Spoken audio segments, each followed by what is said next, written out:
ni Badara Gadiaga kàddu yi yëkkati jarul prison jarul tëj jarul topp aussi ndax daf ko rek daal di oddu waaye it gis na ni Ousmane Sonko moo waroon a jiitu ca cybercriminalité jiitu fa Badara Gadiaga tey lan nga la ñu mën a jàppit ci lu ni mel.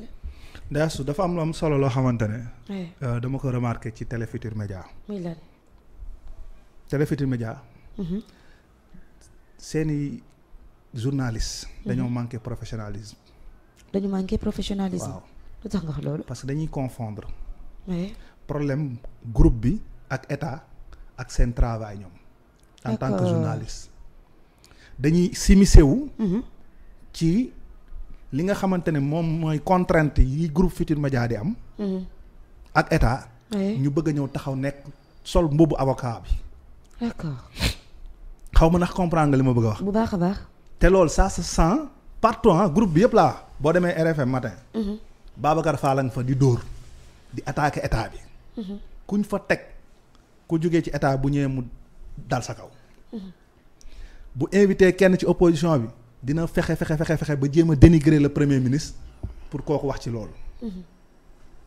boo jógee RFM matin nga dem ci rajo bi ba tey. am na ku ñuy wax Mamadou Mohamed Ndiaye ku ko gën a yara di ko am ci journaliste RFM yi fii la fi invité Bassirou Diomaye Diakhar Faye à l'époque secrétaire général du parti saaga ko ci débat raccroché ko au nez. yaa ngi may dégg. nga dem biir TFM Chérif Dia nga xam ne journaliste la boo xam ne ñëpp ko reconnaître. taxaw di humilier le ministre de l'éducation nationale monsieur Guirassy. Moustapha Guirassy. yaa ngi may dégg sax. seen matinal nag moom dañuy invité tout le temps ñoo xamante ne dañ leen fay teg. pour ñuy dénigrer état du Sénégal gis nga li ma leen mën a wax mooy. mooy lan.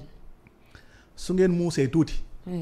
di ngeen dem su ngeen muusul li daloon waa APR ci biir assemblée nationale. ba ñu yoree seen majorité moo leen nar a dal. lu leen daloon. am nga état du Sénégal bi ñuy door a toog amaguñu woon majorité. au lieu waa APR muus.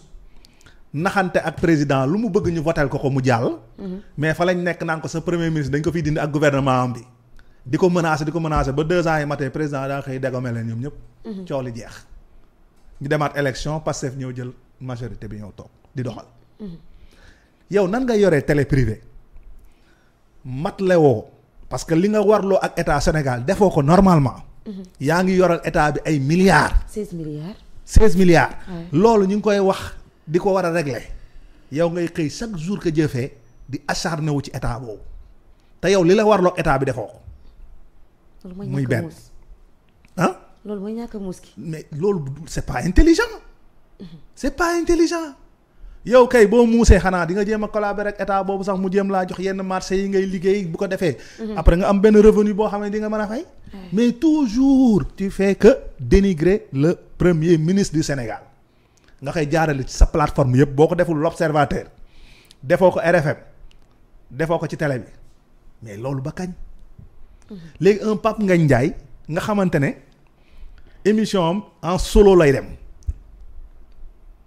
tey bu demee ba toll fii ci wàllu buzz. waa Pastef dañ ciy liggéey bu am solo. yaa ngi dégg baax li ma la. mu yàgg wut. ku mel ni Ousmane Sonko ci plateau mu amu ko mu jàppal ko en boo xamante ne kenn mënu la fu mu toll. da doon verser maanaam bitam dem barki Dembo Ndiaye. ci émission bi lépp lu mu téyaloon Ousmane Sonko keroog mu jëm koo yàq. léegi moom. nee na Badara Gadiaga li mu wax jarul tëj. léegi dañuy dindi Ousmane Sonko. dañuy dindi ci kàddu yi Badara ga wax yépp ñu dindi Ousmane Sonko ñu dugal fa père bu Konte Ndiaye. dégg ma la wax nga ma ne Badara Gadiaga li mu yàq Ousmane Sonko vendredi boobu. li mu ko wax yépp ci lu ñaaw. te ñun ñu ñaawlu ko. ñu jël ko yóbbu ko fi ñu ko war a yóbbu war koo teg ci yoon. moom nee na loolu jarul ñu ciy tëj nit. dem na sax ba tudd ci moomu yàqataan. léegi yow Papa Ngagne Ndiaye.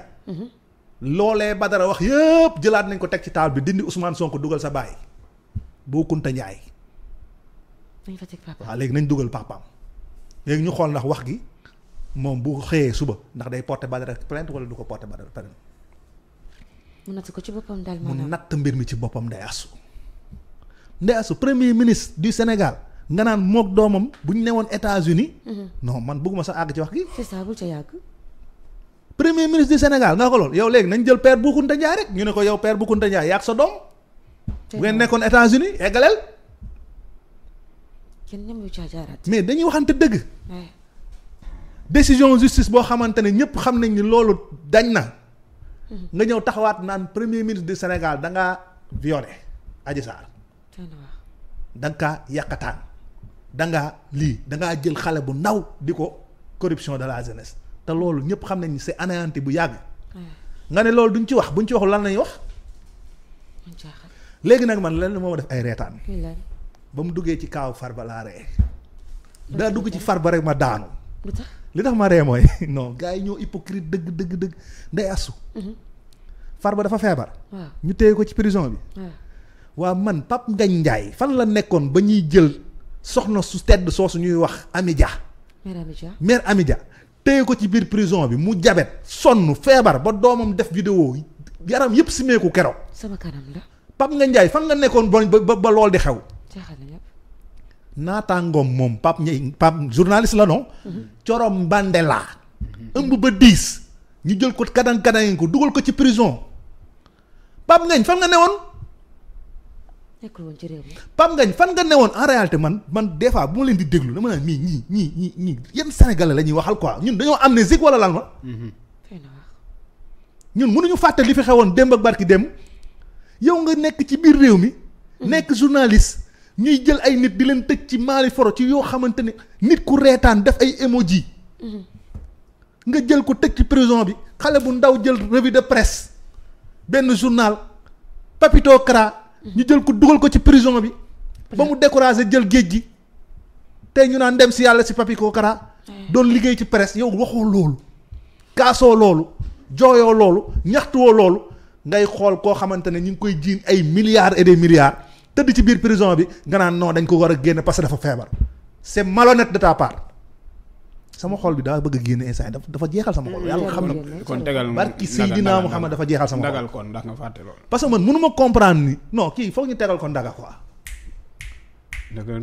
non sérieusement ndaga ay ndaga njaay non daasu sénégalais yi heureusement ba dañoo yeew te yii ma lay wax nii yu ci bëri exemple yaa ngi fi du jeex du xaaj te nga nekkoon fi nekk benn spectateur di seetaan affaire yi nii parce que lan da ngeen a àndoon nag Macky Sall mu leen ni exonérel seeni fis seen lépp lu jëm ci war impôt ngeen di def lu leen neex seen biir di def ay mercato di fekk journaliste fee di ko yokkal jël ko dugal frigo loolu ngeen fi nekkee woon si vous êtes en faillite aujourd'hui c'est à cause de ça léegi dañuy ñëw nguur gu bees ñëw fekk fi loolu ne da koy gëmm non surtout koo xamante ne ñëpp xam nañ ci finance ak impôt nga doon liggéey inspecteur d'impôt Ousmane Sonko inspecteur d'impôt président de la République Bassirou Diomaye Diakhar Faye mënul bàyyi loolu mu jàll vraiment réew impôt moo koy doxal gis nga nag yow bu fekkee ne yow da nga ne yow patriote